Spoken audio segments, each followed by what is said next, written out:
नमस्कार दोस्तों, YouTube के महाविद्या ज्योतिष चैनल में मैं पंडित गुरुराज आप सभी दर्शकों का एक बार फिर से स्वागत करता हूं।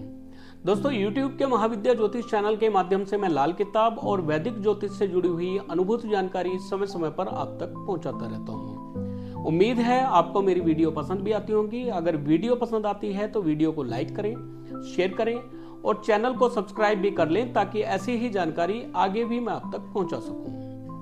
दोस्तों, सूत्रों पर आधारित बहुत सारी वीडियो, बहुत सारी जानकारी मैंने आप तक पहुंचाई है और सभी वीडियो, सभी जानकारी आपने पसंद की, उसके लिए आपका बहुत बहुत धन्यवाद। दोस्तों, 12 ही भावों में ग्रहों का क्या फल हो सकता है, यह जानकारी भी मैं अपने चैनल पर डाल चुका हूं।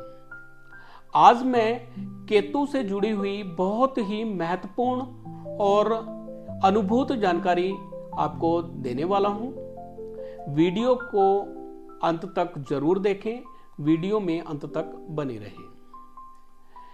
दोस्तों, लगन भाव में अगर केतु बैठे हुए हों और मंगल 12वें भाव में बैठे हुए हों तो केतु का लगन भाव पर या 7वें भाव पर या 5वें भाव पर या 9वें भाव पर किसी भी प्रकार का बुरा फल नहीं होगा, बल्कि मंगल अगर 12वें भाव में बैठे हैं तो केतु जन्म कुंडली में शुभ प्रभाव के होंगे, किसी भी प्रकार का अशुभ प्रभाव नहीं होगा। और केतु का ही नहीं, राहु भी जन्म कुंडली में बुरे प्रभाव के नहीं होंगे, चाहे राहु कितने ही बुरे प्रभाव के क्यों ना बैठे हुए हों। मंगल 12वें भाव में एक महावत के समान होते हैं जो हाथी को कंट्रोल करते हैं।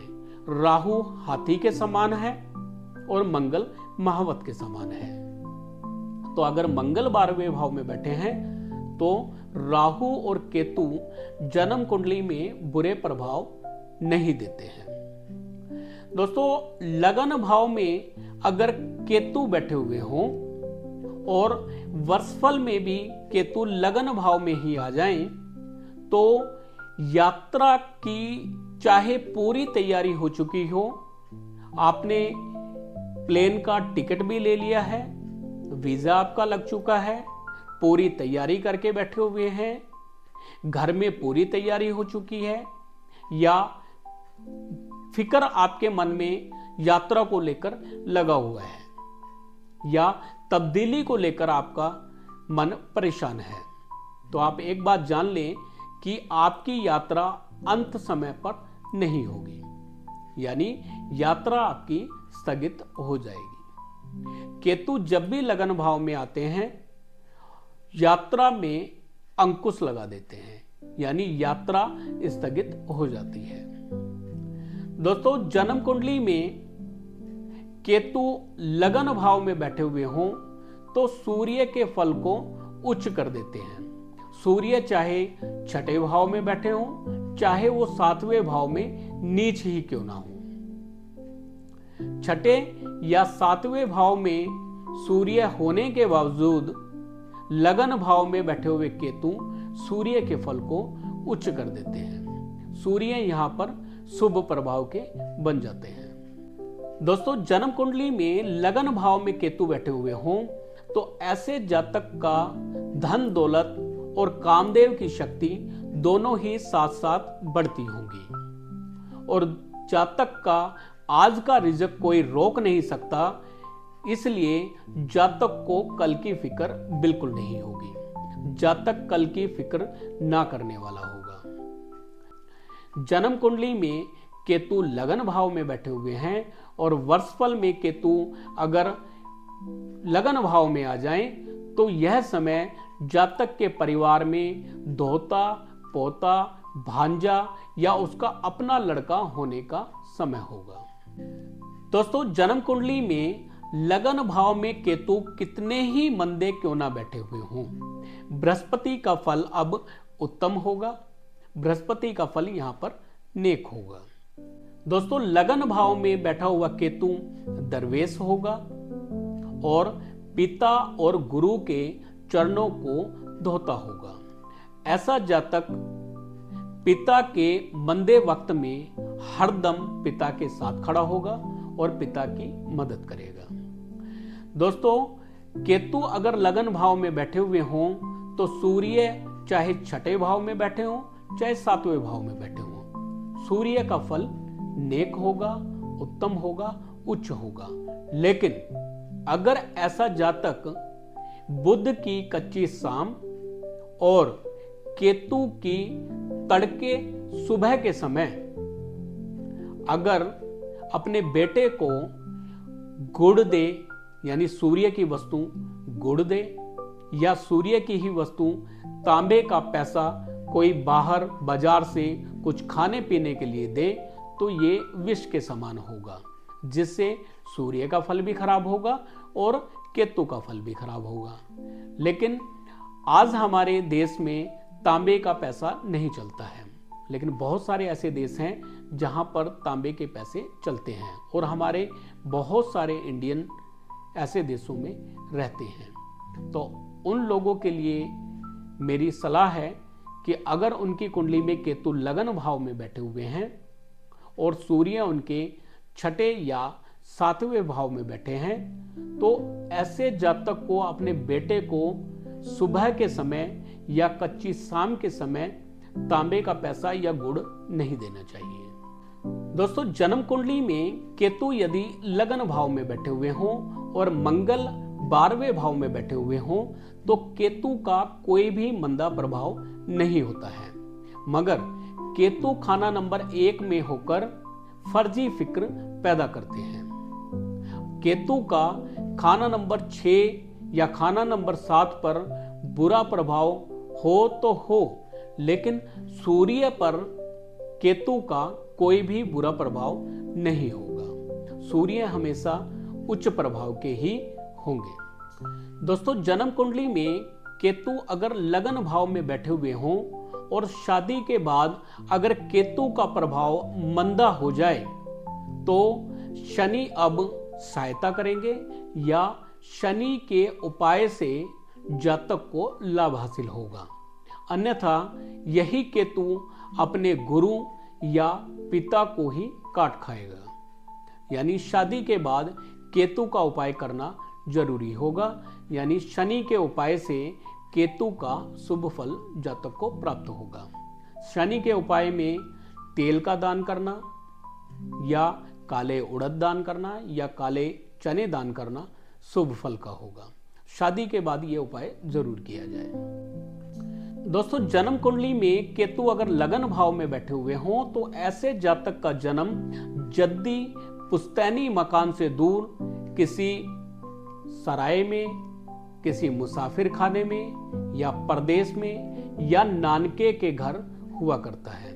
लेकिन जहां पर भी, जिस घर में भी ऐसे जातक का जन्म होता है, उस घर में तूफान उठ खड़ा होता है। पुश्तैनी घर में नहीं, जहां पर जातक का जन्म हुआ है उस जगह पर तूफान खड़ा हो जाता है, यानी वो घर बर्बाद हो जाता है, बल्कि साथ के पड़ोसी का घर भी बर्बाद हो जाता है। केतु लगन वाला जातक जिस घर में जन्म लेगा वह घर आबाद नहीं रहता है, उस घर से कहीं दूर ही ऐसे जातक को जाना पड़ता है। दोस्तों, केतु अगर लगन भाव में मंगल के साथ में बैठे हुए हों या केतु चंद्र के साथ में बैठे हुए हों या केतु बुध के साथ में बैठे हुए हों, तो केतु अब अशुभ प्रभाव के होंगे और केतु के बुरे होने की जो निशानी है वो बुध से जाहिर होगी। बुध की वस्तुओं से इस चीज की जाहिरी होगी। बुध यानी बहन, बुआ, बेटी परेशान होंगी। बुध की वस्तुएं घर के अंदर खराब होंगी। फिर इसका प्रभाव शुक्र पर जाएगा। शुक्र यानी पत्नी, शुक्र यानी हमारी खुराक, उस पर, और उसके बाद इसका बुरा प्रभाव बृहस्पति पर जाएगा। बृहस्पति अब धूल और मिट्टी से भरी हुई आंधी होगी। इसका प्रभाव मंगल पर भी जाता है। मंगल यानी खून। जातक के खून में किसी प्रकार की खराबी हो, कोई इन्फेक्शन हो या किसी तरह की प्रॉब्लम हो, जातक के बुध को भी खराब करेगा, जातक के शुक्र को भी खराब करेगा, जातक के मंगल पर भी इसका बुरा प्रभाव जाएगा और अंत में बृहस्पति पर भी इसका बुरा प्रभाव जाएगा और जातक को इधर उधर फर्जी चक्कर लगाने के लिए मजबूर कर देगा। जातक को इधर उधर फालतू ही दौड़ना पड़ेगा। दोस्तों, जन्म कुंडली में केतु यदि लगन भाव में हो और राहु 7वें भाव में हो तो बुध और शुक्र दोनों का ही प्रभाव खराब होगा, दोनों का ही फल बर्बाद होगा। दोस्तों, जन्म कुंडली में केतु लगन भाव में बैठे हों और 7वें भाव में राहु हो और राहु के अलावा कोई भी ग्रह न हो तो अब शुक्र और बुध का प्रभाव मंदा होगा, खराब होगा। दोस्तों, जन्म कुंडली में केतु लगन भाव में हो और 7वें भाव में अगर सूर्य हो तो जब भी घर में धोता पोता या लड़का पैदा होगा, सेहत के खराब होने का समय भी होगा। यानी जब भी घर में धोता पोता या लड़का पैदा होगा, उस समय पर ऐसे जातक की सेहत खराब होगी, बर्बाद होगी।